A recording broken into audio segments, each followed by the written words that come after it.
तब हमें यहाँ पर एक जगह दिखाई जाती है जहाँ पर बहुत सारे लोग मरे हुए होते हैं और हमारा एमसी जू हियन एक सांप के साथ लड़ रहा होता है। तब वो सांप उसके ऊपर हमला कर देता है, जिस वजह से वो उससे बचने की कोशिश करने लगता है और उसके ऊपर हमला कर देता है। पर वो सांप अपने मुंह से उसकी तलवार को पकड़ लेता है, जिस वजह से जू हियंग उसके मुंह से तलवार को बाहर निकाल के उसके दांतों को तोड़ने की कोशिश करने लगता है। पर उस सांप के ऊपर उसके हमले का कोई असर नहीं होता, जिस वजह से जू हियंग फिर से थोड़ा दूर जाके उस सांप के ऊपर हमला कर देता है। तब उस सांप को भी एहसास हो जाता है कि जू हियन किसी तरह की पावर का इस्तेमाल कर रहा है, जिस वजह से वो उसके ऊपर डायरेक्ट हमला करने की जगह उसे पूंछ से दूर फेंक देता है, जिससे कि जू हियंग जख्मी हो जाते हैं और फिर से उसके ऊपर हमला कर देते हैं। तब जू हियन उसके हमले से बच जाते हैं और वो सांप दीवार के अंदर फंस गया होता है, जिस वजह से जू हियन फिर से अपनी पावर का इस्तेमाल करके उस सांप के सिर के ऊपर हमला कर देते हैं और उसके अंदर अपनी तलवार को घुसा के लाइटनिंग को पास करने की कोशिश करने लगता है। पर उसकी तलवार टूट जाती है और वो हवा में उड़ जाता है, जिस बात का फायदा उठाकर वो सांप उसकी एक लात को अपने मुंह में डाल लेता है। पर जू हियन अभी भी हार नहीं मानता और उसकी आंख के अंदर टूटी हुई तलवार को घुसाने लगता है, जिससे कि उस सांप को और ज्यादा गुस्सा आ जाता है और वो जू हियन को उड़ा के उसकी दोनों टांगों को मुंह में डाल लेता है और उसे जमीन पे मार के उसे खाने की कोशिश करने लगता है। तब जू हियन ऐसे मरने से मना कर रहा होता है और उस बंदे ताइजून को गालियां देने लगता है, जिसने उसे वहाँ पर भेजा होता है। तब हमें इस मिशन से पहले का सीन दिखाया जाता है जहाँ ताइजून ने जू हियन को एक टीम के साथ इस मिशन पर भेजा होता है और उसे रिवॉर्ड देने का भी वादा किया होता है। पर इस मिशन में उसकी सारी की सारी टीम मर गई होती है और अब वो भी मरने की कगार पर पहुंच गया होता है, पर वो इस तरह मरने से मना कर देता है और हम देखते हैं जैसे ही वो सांप उसके ऊपर हमला करता है वैसे उसे एक आवाज सुनाई देती है और वो देखते हैं कि वहाँ का टाइम रुक गया है। आखिरकार यहाँ पर क्या चल रहा है? ओए, क्या तुम मेरी वॉइस को सुन सकते हो? मैं तुम्हारी बात सुन सकता हूँ और वैसे भी तुम वो पहली रैलिक नहीं हो जो कि बोल सकती है और मुझे नहीं पता कि तुम किस गॉड के रैलिक हो, पर अगर तुम सच में यहाँ पर हो तो इस सांप को ठिकाने लगा दो ताकि मैं यहाँ से जा सकूँ। क्या तुम मजाक कर रहे हो? क्या तुम्हें सच में लगता है कि तुम इस सिचुएशन में यहाँ से भाग सकते हो? देखो, तुम तो 2 हिस्सों में बट चुके हो और तुम्हें तो इसका एहसास भी नहीं है। और वैसे भी अगर मैं इस सांप को ठिकाने लगा भी दूंगी तो भी क्या तुम्हें सच में लगता है कि तुम यहाँ से बाहर निकल पाओगे? आखिरकार तुम्हें क्या लगता है कि तुम कब तक इस तरह जिंदा रहोगे? तो अब समझ जाओ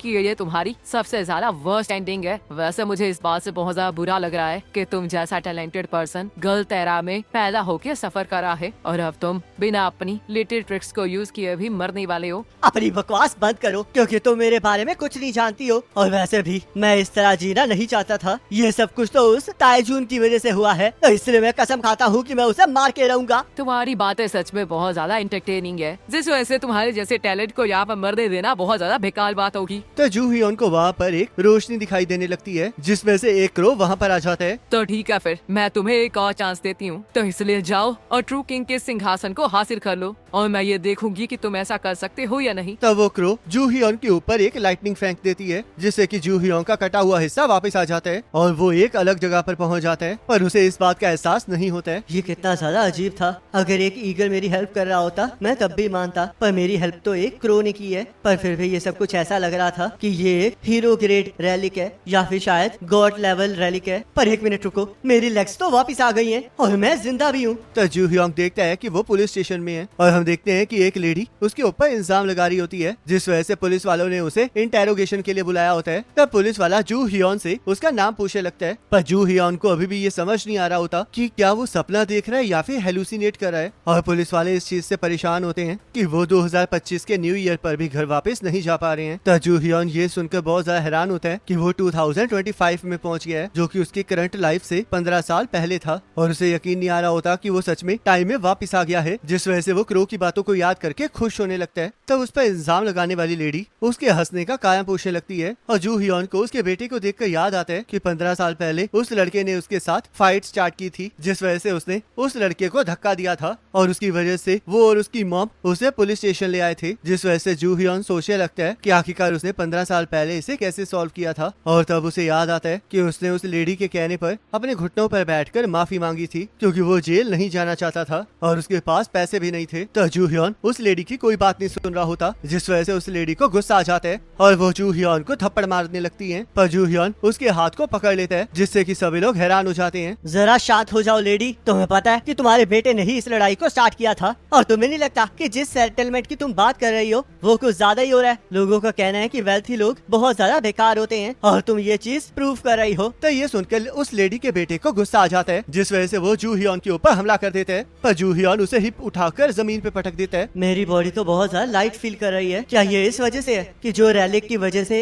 सिकनेस होती है वो मुझे अभी नहीं हुई है, या फिर ये इस वजह से है कि जो मैंने 15 सालों से कॉम्बैट स्किल्स इकट्ठी की हैं वो अभी भी मेरे अंदर ही हैं। ये तो सच में बहुत कमाल की बात है। तो वो लड़का जू हियॉन को कहने लगता है कि वो बहुत बड़ी मुसीबत में फंस गया है, और हम देखते हैं ऐसा इस वजह से होता है क्योंकि वो पुलिस स्टेशन में होता है और पुलिस वाले उसे सलाखों में बंद कर देते हैं और उस लड़के की माँ केस वापस लेने के लिए बिल्कुल भी तैयार नहीं होती है। चाहिए कुछ भी कह ले, पर अब कुछ भी मैटर नहीं करने वाला है, क्योंकि जब एक बार रैलिक्स आ जाएंगे तो ये पूरी की पूरी दुनिया लॉलेस वेस्ट लैंड बन जाएगी। 2025 में बहुत ज्यादा अर्थक्वेक्स ने पूरे प्लेनेट को हिला डाला था और जगह जगह टॉम्स आ गए थे जिनके अंदर वो रैलिक्स थे जिनके बारे में हमने मिथ्स, लेजेंड, फेरी टेल्स और पॉपुलर फिक्शन में ही सुना था। और एक बहुत पुरानी कहावत है कि जिन स्टोरीज को सालों साल याद रखा जाता है उनके अंदर पावर होती है, जिस वजह से जिसे भी वो रैलिक्स मिले उसके अंदर एबिलिटीज आ गई और लोग अपने खुद के रैलिक्स को ढूंढने के लिए टॉम्स के अंदर चले गए। मैं भी रैलिक को ढूंढने गया था और मेरा जैकपॉट लगने की वजह से मुझे आर्कियोलॉजिस्ट रैलिक मिला, जिस वजह से मुझे टॉम्स और रैलिक्स की नॉलेज मिली और मुझे लगा कि मैं अपनी बेकार सी लाइफ को चेंज कर पाऊंगा।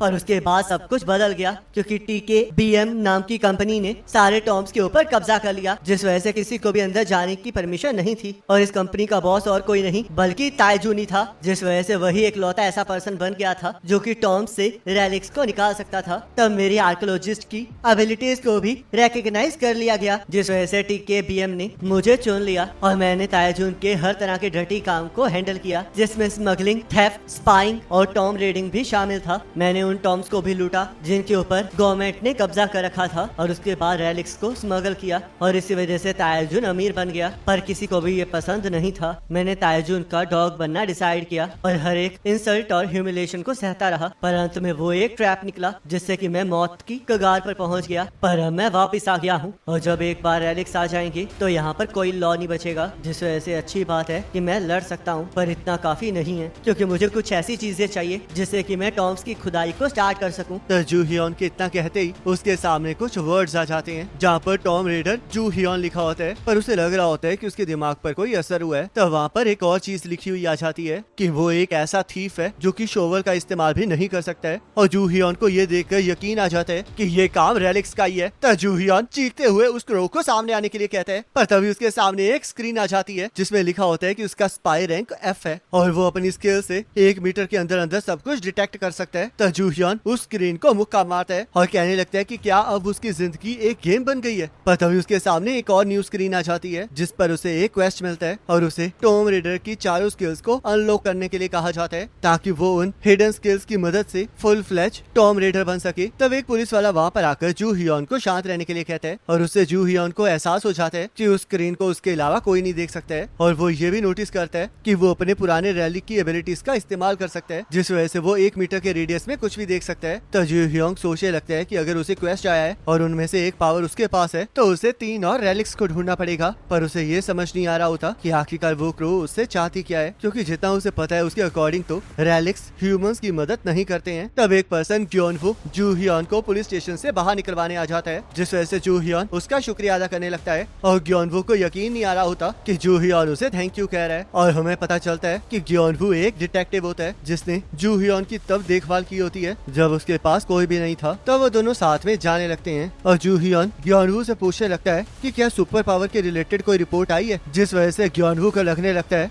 कि जू हियॉन बहकी बहकी बातें कर रहा है और ये सुनकर जू हियॉन को यकीन आ जाता है कि अभी रैलिक्स यूजर्स अपीयर नहीं हुए हैं। तब ग्योनवू जू हियॉन को घर वापस जाने के लिए कहता है। टॉम्स अलग अलग जगह पर आ तो गए हैं पर रैलिक यूजर्स अभी भी सामने नहीं आए हैं, जिस वजह से ये मूव चलने का सही टाइम है। पर प्रॉब्लम तो ये है कि मेरे पास पैसे नहीं है। सबसे पहले रैलिक यूरोप और अमेरिका में आए थे, जिस वजह से मुझे वहाँ जाने के लिए पैसे चाहिए। तब जू हियॉन जैसे ही एक गली के अंदर जाता है वैसे ही वहाँ पर कुछ गुंडे उसका इंतजार कर रहे होते हैं और एक बंदा उससे पूछने लगता है कि आखिरकार वो काम करने की जगह इधर उधर क्यों घूम रहा है। पर उन्हें देखकर जू हियॉन खुश हो जाता है क्योंकि उसके कैश का बंदोबस्त हो गया होता है। इसका नाम पाक है, जो कि पहले एक चोर था पर अब ये लोकल गुंडा बन गया है और साथ में आर्ट ब्रोकर भी है क्योंकि ये अपनी बड़ी बहन के साथ छोटी सी गैलरी चलाता है। जब मैं स्कूल में था तब मुझे पैसों की बहुत ज्यादा जरूरत थी, तो इसलिए मैंने इनके लिए पार्ट टाइम काम किया था और इनकी बेकार सी पे के लिए कुत्तों की तरह काम भी किया था और इनके पंचेस भी खाए थे। तब पाक का एक साथी साथ ही जू हियॉन के पास आ जाता है और चुप रहने के लिए उसे मारने की कोशिश करने लगता है, पर जू हियॉन उल्टा उसी के थप्पड़ लगा देता है और उसे मुक्का मार के दूर पटक देता है। तो जू हियॉन उन लोगों को भागने के लिए कहता है और साथ ही साथ उनके बॉसेस को ये भी बताने के लिए कहता है कि उसने रिजाइन दे दिया है, जिस वजह से उसे उसकी पे चाहिए। तब पाक और उसके दोस्त ये सुन के हंसने लगते हैं